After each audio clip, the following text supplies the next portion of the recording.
Om Brahmanandam Paramasugadam Kevalam Jnanamurtim Dandvaditam Gaganasadarsham Tattvamasyati Lakshim Ekam Nityam Vimalam Achalam Sarvadi Sakshibhutam Bhavatitam Trigunarahitam Sadgurum Tam Namami Sarve Bhavantu Sukhinaha Sarve Santu Niramaya Sarve Bhadrani Pashyantu Ma Kaschit Dukhavat Bhavet Om Shanti Shanti Hari Om. So, if you ask me, instead of doing the Upanishads, I would have let these people sing and listen to it happily and go home. But you have all come to listen to the Upanishads.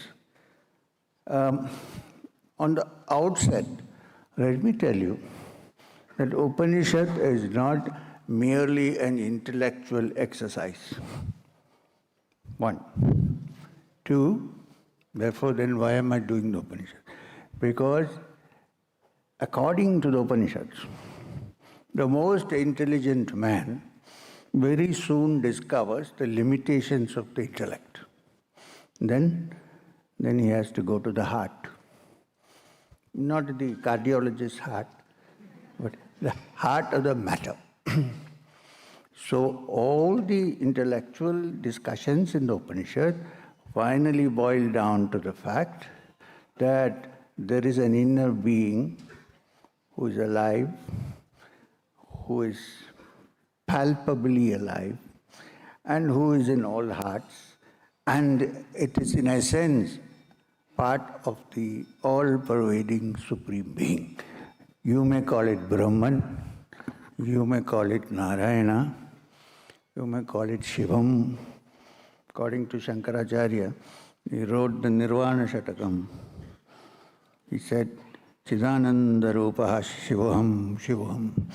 So, this is what Upanishad is all about.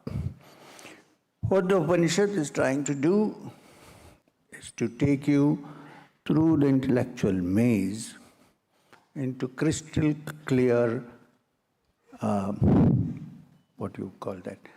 A crystal clear sanctity which is full of love and affection. This is the important thing to note. Don't just get stuck in the intellectual discussions. Now, before we go further, we started 15 minutes late, so I will give you 15 minutes more today.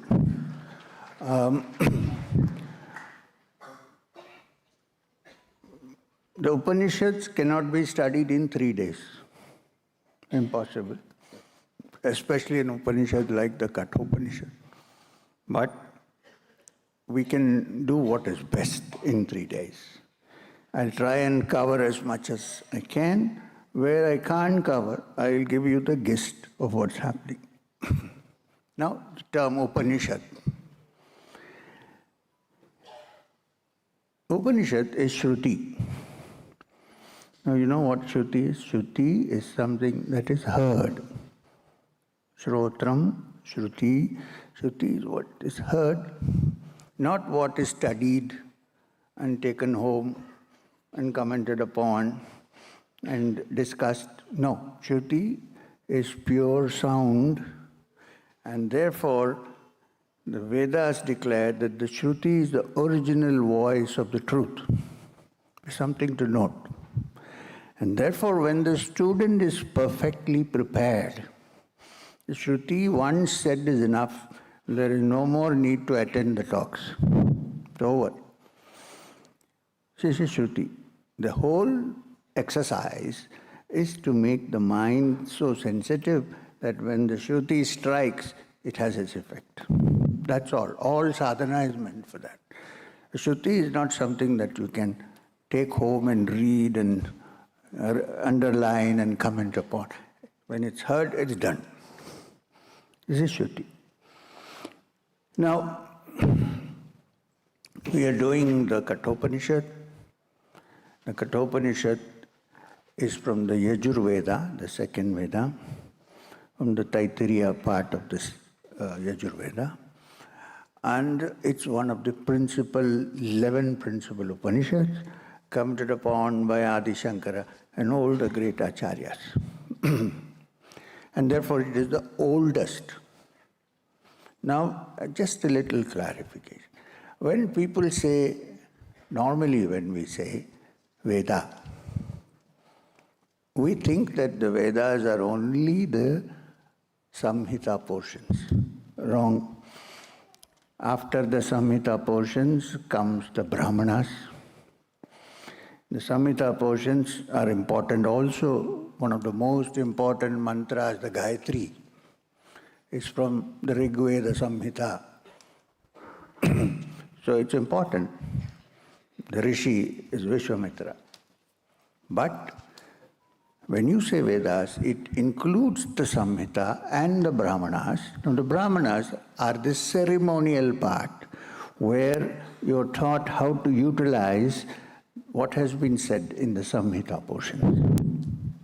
And then come the Aranyakas. So Samhita, Brahmanas, Aranyakas and Upanishads. Now if you read, some of the Upanishads are also called Aranyakas. So it's a very gradual shift from there to the Upanishads. Now the Upanishad, therefore, comes at the end of the portion of the Vedas. But it is also Vedas. Upanishad is also the Vedas. Don't think Upanishad is separate and Vedas are separate. Just for today, I'm just giving you an introduction. They are the same, but the Upanishad portion appears at the end of the Vedic literature, and therefore it is called Veda Anta, end of the Vedas.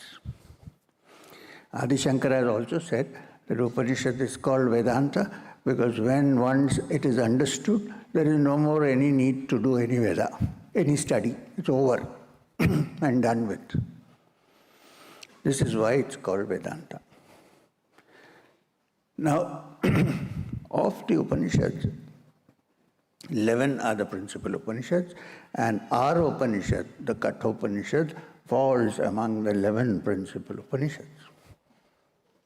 So before coming to that, let us check on the word Upanishad. What does it mean? Just now I had an interview, and the interviewer asking me, does this message apply also to the young? Or is the Upanishad for the old? I am very happy to say I see many young people here, which means you are also interested in understanding the Upanishad. I'm glad. The future of the world and the future of this country is safe. Now, what is an Upanishad? Upanishad consists of 3 syllables. The first one is Upa. The second one is Ni. And the third one is Shad. This is so sensitive. I think you can hear my breathing also. Better. Then I have to talk loud. Accustomed to whispering. So, anyway. So, Upa, Ni and Shad. Now, Upa, the syllable Upa, means to be close. Not to close, but to be close. Upavasa, go close to there where the Lord sits. Upavasa. It's not just fasting. It is part of the discipline, of course. I could do with a little bit of fasting. The doctor says I'm 5 kgs more than I should be. Anyway. Then,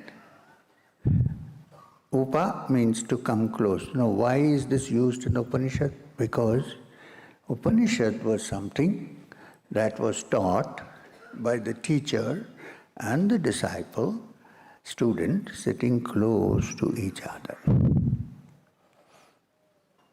And there were no microphones, nothing. So it was taught intimately between the teacher and the taught. Plus, It was called Rahasya because it was not taught in large public auditoriums.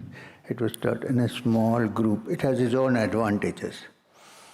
Plus the fact that anybody who touches the essence of what the Upanishad is and realizes it in his life or her life has come to face with an energy which is even stronger than the atomic energies or hydrogen bombs.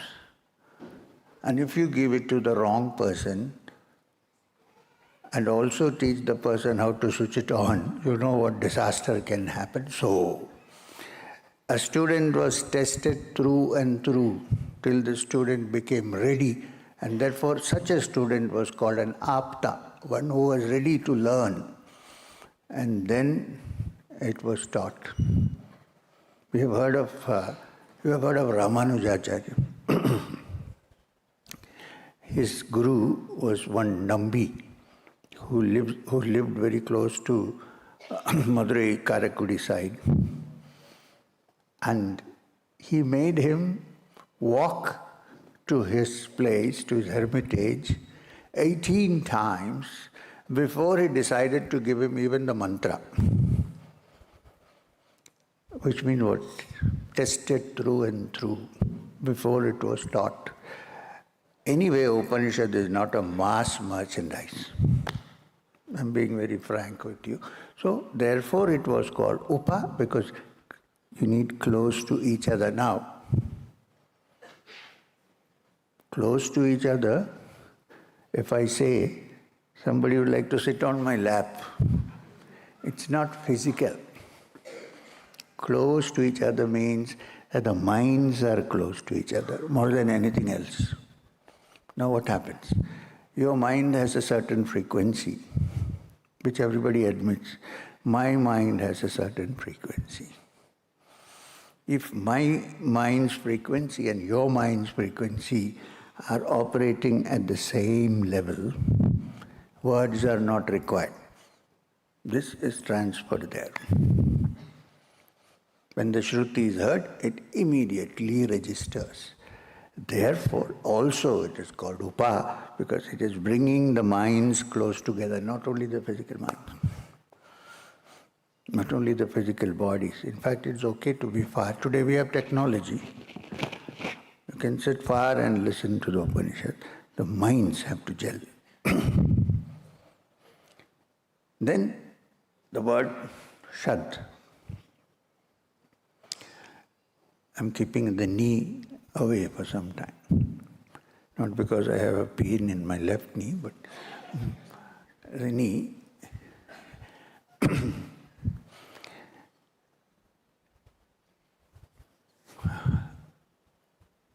The Shad.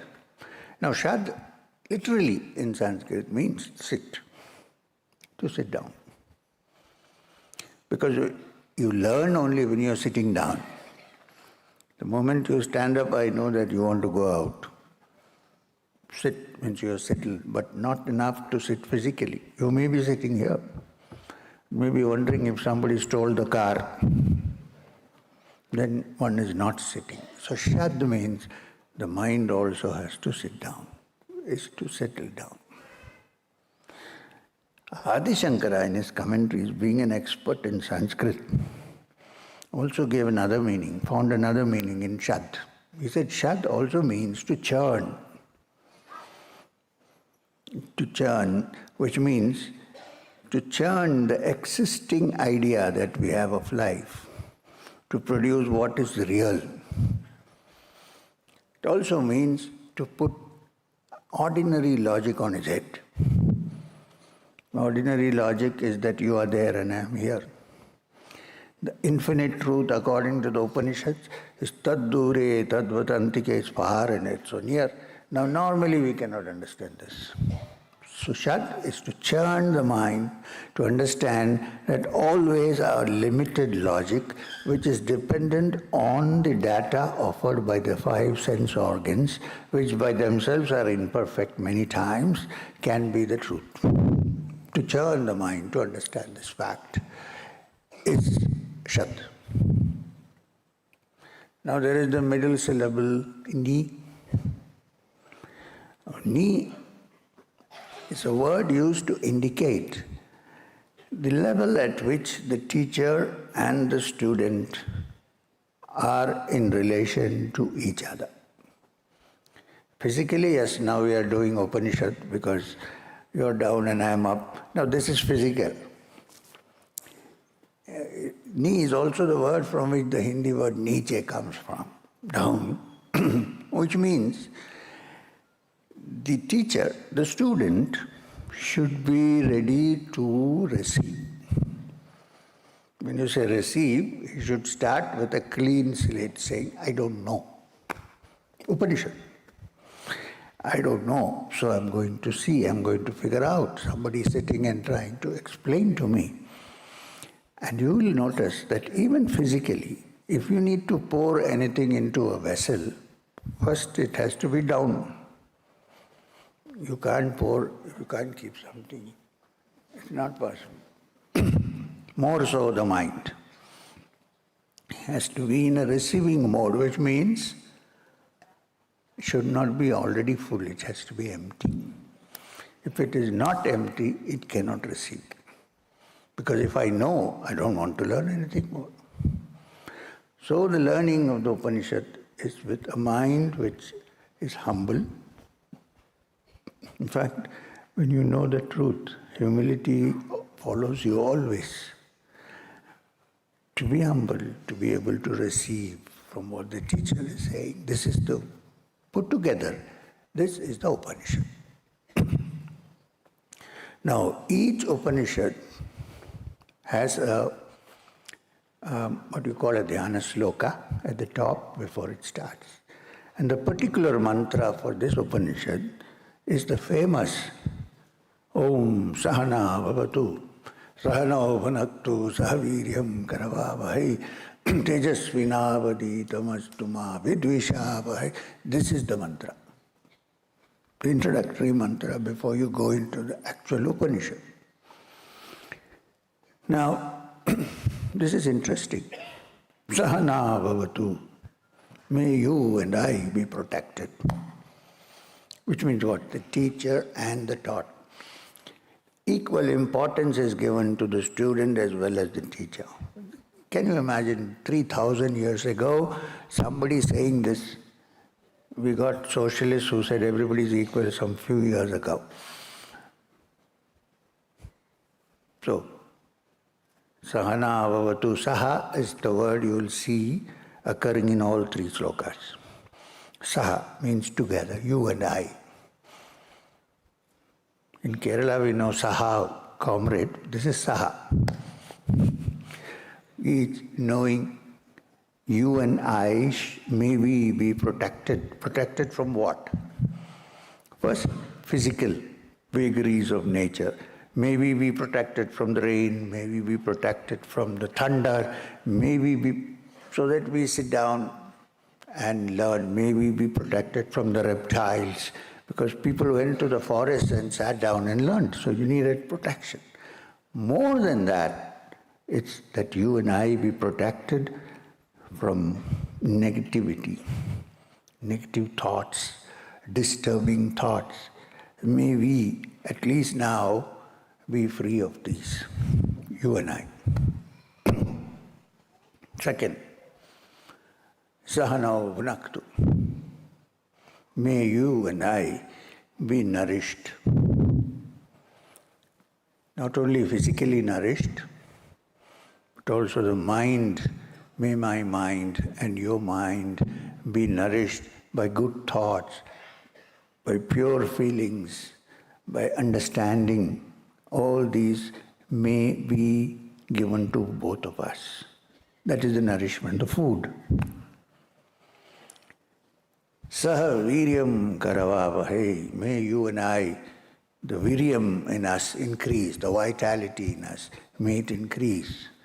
You cannot study something with the Upanishad and you're like this. Virya is necessary, energy is necessary. You can't say this is to be learned after retirement. Now, the young people should learn. so that when they retire, they already know what to do. So, nothing against retired people, sorry. But what it means is that Saha Viryam Karavavai, may our vitality increase, Virya increase, and Tejas Vinavaditamastu, may the Tejas, the spiritual splendor in you and I increase. Then there is one which is very nice at the end. Ma vidvishavahai, let's not fight with each other. Which means, it's distinguishing between an argument and a dialogue. An argument is, I think I'm right. You think you're right. There's no meeting point there. What is a dialogue? Samvad. Sama is the first word used. Samvad. You and I are together looking at a problem and trying to solve it. They're saying it should not be the other way around. So let's not fight with each other. Let's look at it together and try to figure out what the Upanishad is saying. This is the mantra. So now, I'm going to begin the Upanishad. We will try to finish in 3 days, 3 sessions, but I'll go about in such a way that we don't miss anything important. Might edit some parts away, but because otherwise it will require, I think, around 6-7 days to do the Katha Upanishad. Otherwise, Katha bolte pare na. Oh, sorry. Anyway.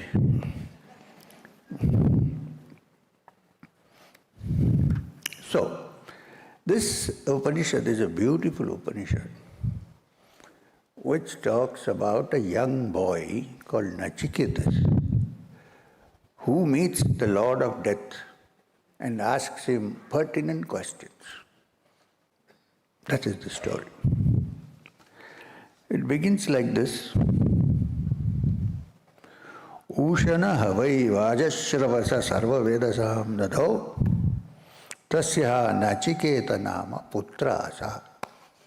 You can understand, I think. Kannada, Hindi, still. It means desirous of getting the fruit of the Vishwajit sacrifice. What is Vishwajit? Win the whole world. I think most of us are engaged in this. We all commit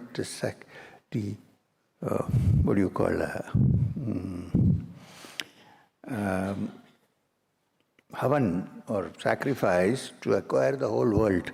If little comes, we are not happy. We want the whole world.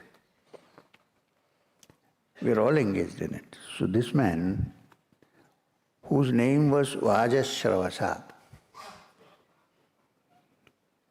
and who was desirous of practicing the sacrifice known as the Vishwajit, whereby he will win everything in this world. Now please notice, sacrifice to win the world. Nothing is attained without sacrifice. First message. Something has to be sacrificed to attain something better. There's no doubt about this. Okay. So, and then he gave away gifts to all the people. Now he was aiming for Vishwajit, to win the whole universe, so he gave away all the other things that he had, so that he may be free to receive, and gave away all that he possessed. How will you give away? To those who came to perform the sacrifice. When the sacrifices are performed, the Yajaman, the one who's doing it, need not necessarily do it. Others are called. The priests are called to do so. So he gave away all that he was, or so he thought. He thought he was giving away all that he possessed to those who came to perform the Yajna, so that he may attain the world, succeed in this whole world, Vishwajit. He had a son whose name was Tasya Nachiketa Nama Putrasa. He had a young son whose name was Nachiketas. If you look at the way it is given, he must have been around 8 years old. 8 years is a time when wisdom is taught to the kids. He was 8 years old. And then what happened? Tam ho kumaram santum dakshinasu niyamanasu shraddha vishesha somanyata. As the gifts were being given away to the priests, shraddha, faith, entered into the mind of Nachiketas, even though he was still a small boy. He was still a Kumaran, but Shraddha entered into his heart. And he thought, when you say Shraddha, in Sanskrit it could mean faith, it could mean one-pointed attention, it could mean complete attention in what you're doing, which is faith. You know what you do. When that entered into his head, he had some questions to ask his great father, who himself was an expert in the Vedas and who had performed the Vishwajit. So he thought. What was his thought? Pidodaka Jagdatrina Dugda Duha Nirindraya Ananda Nama Te Lokas Tan Sagachata Sadatat. Which means he saw the cows being given away. The cows, their water drunk, their grass eaten, their milk milked, their strength spent. And he said, what is my father offering? Lame cows, cows without milk, cows who had their grass and already digested it, no more left, cows which are blind, and so on. Is that a sacrifice? This entered into the heart. When you say sacrifice, you offer what is dear to you to somebody. This is sacrifice. Don't give away all things which you don't need. What kind of a sacrifice is that? Yeah, cows don't have milk, so I'm giving away the cow. Thank God they didn't go to a slaughterhouse. They don't have milk, so I'm giving away the cow to the brahmanas who have come to tapasya. Blind cows, cows could not walk, cows have no nutrition. They entered into his head, what is this that my father is doing? What kind of sacrifice is this?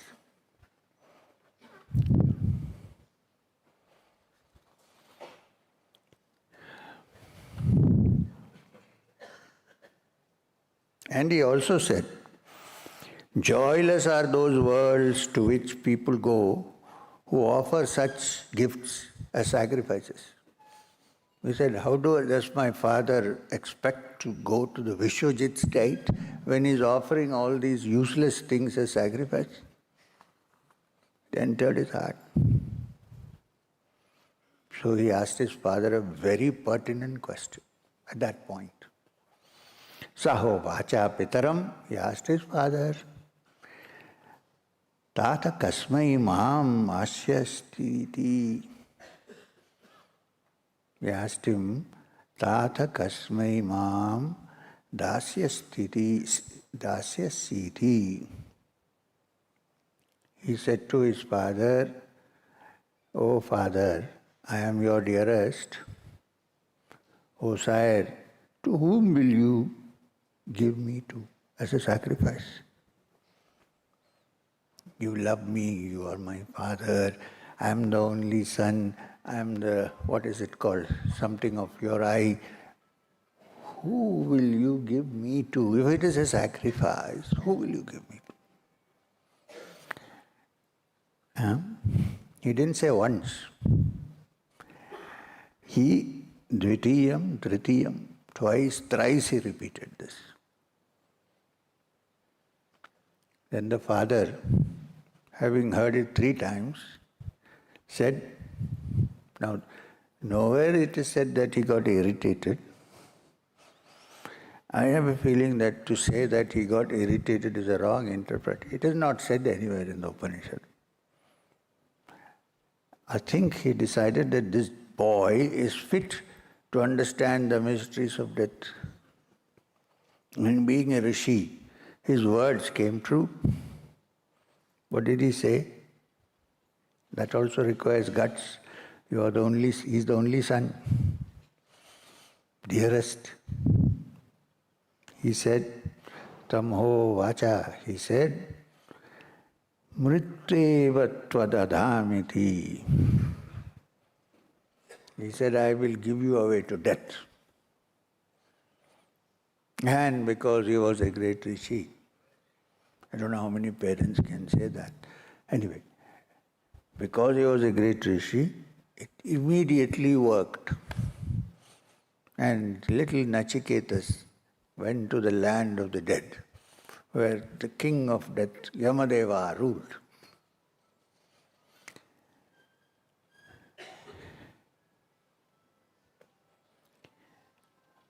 And there is a description in the Upanishad which says, Bahunam imi prathamaha, bahunam imi madhyamaha, kim svit yamasya kartavyam yan maya karishyati. Nachiketas. Of many sons or disciples, I go as the first of the many. I go as the middling. What duty towards Yama have I to accomplish today that he wants to accomplish through me, and my father is sending me to Yama? Nachiketa is asking himself, what is it that I am going to fulfill, that I have been asked to go to the Lord of Death by my own father? What am I going to find? Why is this happening? After asking the question.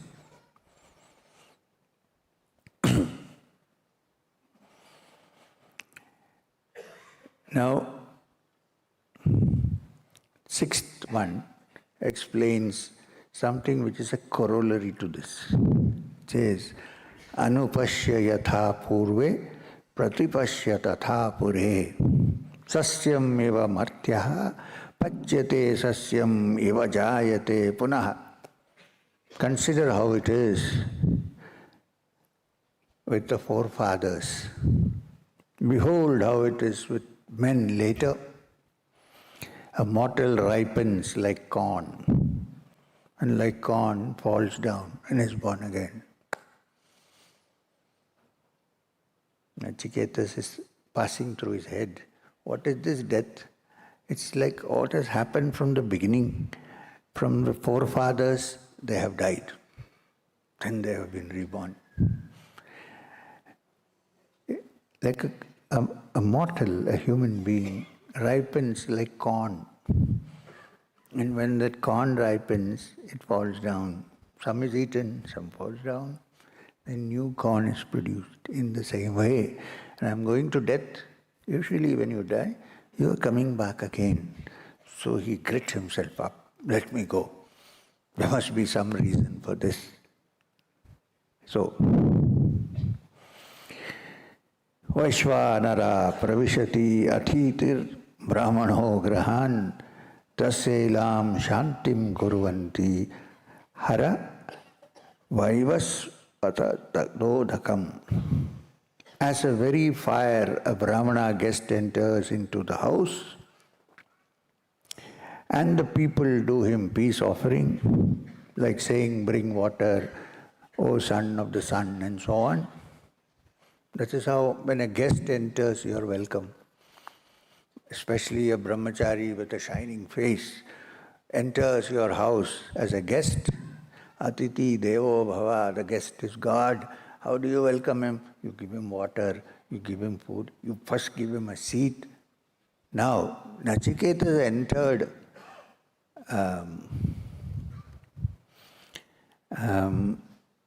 the world of Yama.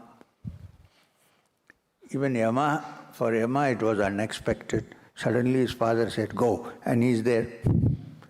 Yama has gone somewhere else to collect other souls.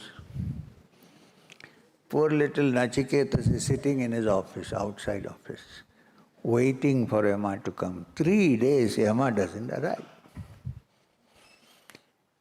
Normally, when a guest comes, you say, do you want water? Do you want? Nothing has happened. Yama hasn't come. Yama is not a good host here. Asa pratikshe samagatam sunratam chetas cheshtapurte putra pashums cha sarvan etad vrinkte purushasya alpamedhasa yasyanan snan vasati brahmano grihe. Hope and expectation, friendship and joy, sacrifices and good works, sons, cattle, all are taken away from a person of little understanding in whose house a guest, that too a Brahmana, remains unfed. Of course, Brahmana means Brahmavid Brahmaiva Bhavati. That's a different matter. But when a Brahmana enters the house, when a guest enters the house, if you don't feed or give them water, you go to such worlds where there are no sacrifices, no good works, no sons, no cattle, all are taken away from such a person. So what is going to happen to Yama himself? Because he has not taken care of him for 3 days. So, Yama addresses Nachiketa. Then Yama comes back and sees this boy sitting 3 days, no food, no water. So Yama's heart melts. In fact, he gets a little frightened. According to the Vedas, he will lose everything. So he says, Tisro ratir yad avatsir grihe me anasnan brahman atitir namasyasya namaste astu brahmana swasti me astu tasmat pratithrinavarang vrishnisva. He comes back and says, since thou, a vulnerable guest, has stayed in my house without food for 3 nights, actually not in the house, in the consultancy outside, 3 nights, I make obeisance to you, O Brahmana. May it be well with me. Please don't curse me. May I be okay. Therefore, in return, choose 3 gifts. Just 3 gifts. Because 3 nights, you waited 3 days. Choose 3 gifts and I will give them to you. Unconditionally. So Nachiketa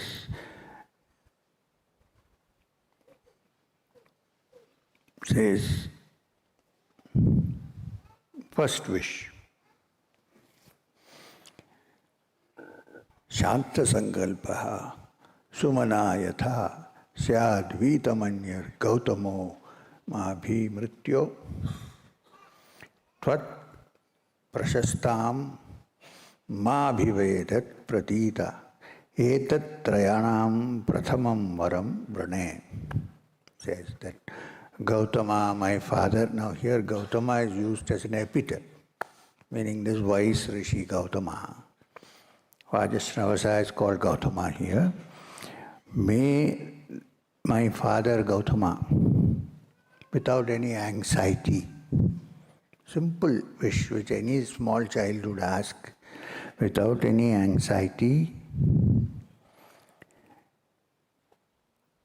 may be gracious to me, O death, O Lord of death, and recognizing me, may he greet me when you set me free. I choose that as the first gift. Now here is one interesting thing, recognizing me. Which means Nachiketa has come face to face with the Lord of Death. He cannot be the same person anymore. It is understood that when such an experience happens, even the cells of the body of a person change in some way. Well, I don't want to challenge doctors, but yes. Sorry. everything, every little cell has some change happening. You can call it cellular level refurbishment or something like that. So sometimes, often, when the one has faced truth, which is death, even the face changes, everything changes. So when I go back, may my father recognize me. And not only recognize me, may he greet me when you set me free. I choose that as the first gift from you. First blessings from you.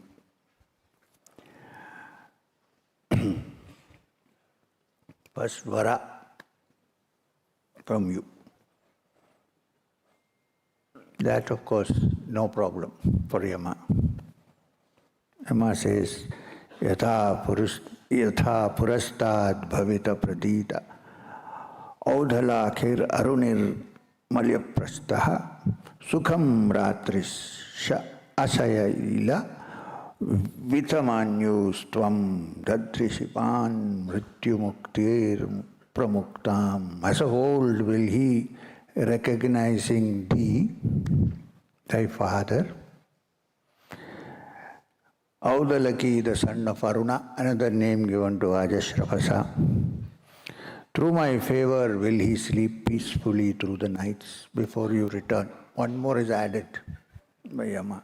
Not only when you go will he receive you with peace, may he have beautiful sleep till you return. Because naturally anxiety, I said go to death, it is gone. I don't know whether you understand what happens if your only son suddenly disappears to the Himalayas. What happens to the father and mother? I don't know if you can really gauge what happens. This is what has happened to this boy. He is gone, not to the Himalayas, somewhere. And to death. How can you sleep? I personally know parents who didn't sleep for days. He says he will sleep peacefully, don't worry. Through the nights, his anger gone. Seeing that you are released from the jaws of death, he will be happy to see you. This I grant you. So Nachiketa is happy with that.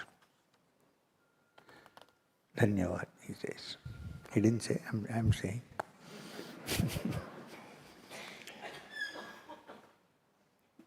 Then Nachiketa's second boon which he asked for.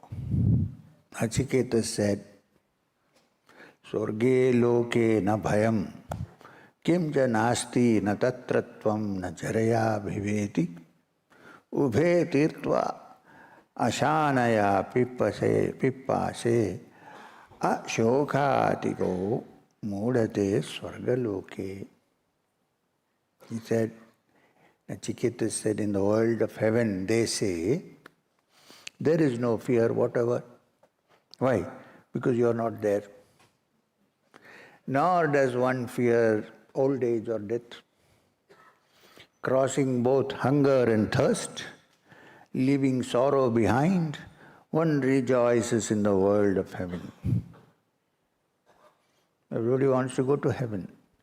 What people don't realize is it's also a short respite. After this, everything comes back. But at least that heaven, where nobody is, for the time being, afraid of death, where you don't come, where there is no fear whatsoever, there is no old age in heaven. What is our greatest fear? Old age. After that, death. Right? There is no such fear. And there is no hunger or thirst in heaven because people don't live by food. And there is no sorrow, therefore. One rejoices in the world of heaven. So, then, continuation. Sattvam agnim swargyam adyeshi mrityo prabhruhitam shraddhadanaya mahyam swargaloka amritatvam bhajanta etad dvitiyena pranevarena. This is the second boon that I ask of you. Thou knowest, O death, you know, O death, that fire sacrifice, which is prescribed as an aid to go to heaven. Describe that to me. I am full of faith. How the dwellers in heaven live without fear of you. This I choose as my second boon. There is that fire sacrifice, which when performed, one lives in heaven without fear of old age or death, where Yama doesn't visit. Tell me that fire sacrifice by which one reaches there. You must understand, this is an introduction to what is coming next. It's linked. Prate bravimi tad umi nibodha swargyam agnim nachiketas prajanam anantalokaptim matho pratishtam vidhi tvam etam nihitam guhayam. Yama said to him, knowing well as I do that the fire which is the aid to heaven, I shall describe it to you. Learn it from me. O Nachiketa, know that fire to be the means of attaining the boundless world, the support of the universe, and is abiding in the secret place of the heart. After saying everything, Yama says finally, Tvam etam nihitam guhayam. It's hidden secretly in your hearts. Understand that fire. So what could that fire be?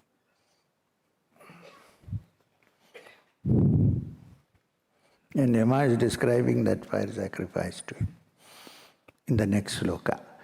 I'm just saying, speculate, what could that fire be? That is hidden in the secret cave of your heart, which burns constantly and takes you to the world of heaven.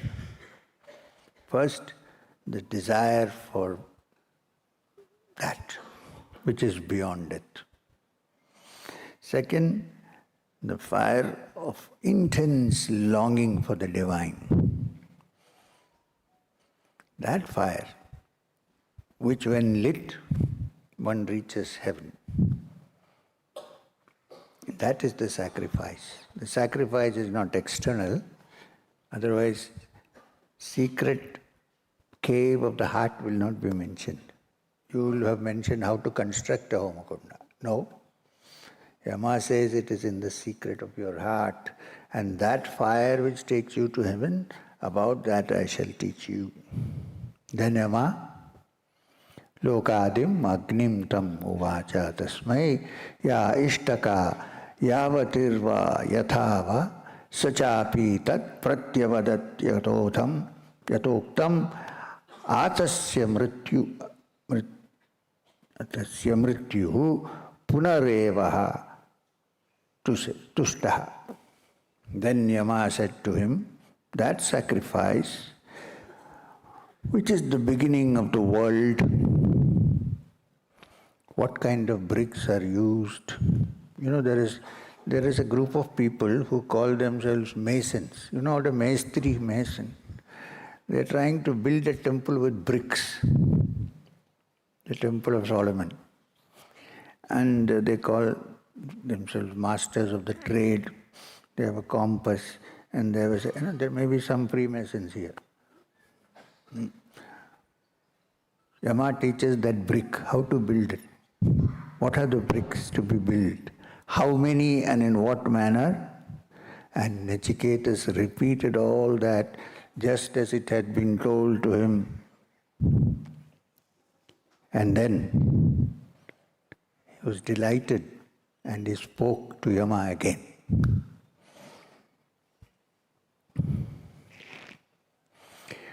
So what was the bricks? And it will come as you go along. I told you this is an introduction to the next question. Because Nachiketa is not satisfied finally with heaven.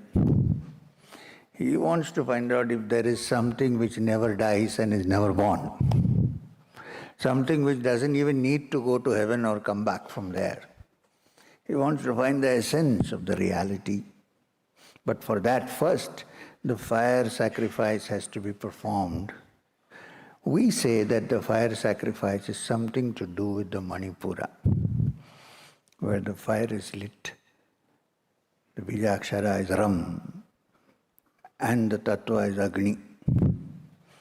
When that is lit, it takes you to a place, secret place in the next center, which is the heart, which is the Anahat and the Hridaya. And there one comes to know that one is free from the troubles of Yama. And then, next step, discovers that one is immortal. One is never born, therefore there is no... That is the next question. So the fire is first the burning desire for moksha. The fire is also the internal fire that takes you to the higher levels from the process of yoga and tantra. This fire, he explains to him step by step, brick by brick, which we can't go into here, but this is what it is. Not only that, Yama is mighty pleased that this little boy asked for this. So he says, the great Yama, extremely delighted, said to him, Nachiketas, I will give you here today another boon. What is that boon? That sacrifice will be known from now on by your name. Take this many-shaped chain. Take this chain that relates to all the shapes in the universe and yet is just a string. Is that the string theory? I don't know. The chain theory. Take that as the reality. And from now on, this sacrifice of lighting the fire and reaching the secret place in the heart shall be called the Nachiketa fire. From now on.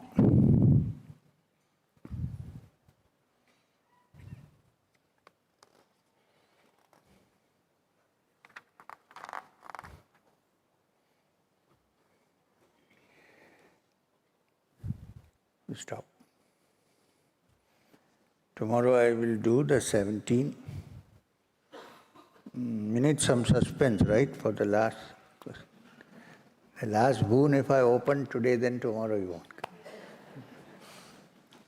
So, and also after 1 hour or so, the mind wanders. Already I can see. Some minds are wandering. 1 hour is good for a satsang like this. Slowly people are moving. Some people already started. Yeah. They forgot the meaning of sitting down. So, we will meet tomorrow. So let's go into the next and the important boon that Nachiketas asks, which is linked to the boon that was asked today. Thank you. Om Shanti Shanti Shanti. Narayana Hari.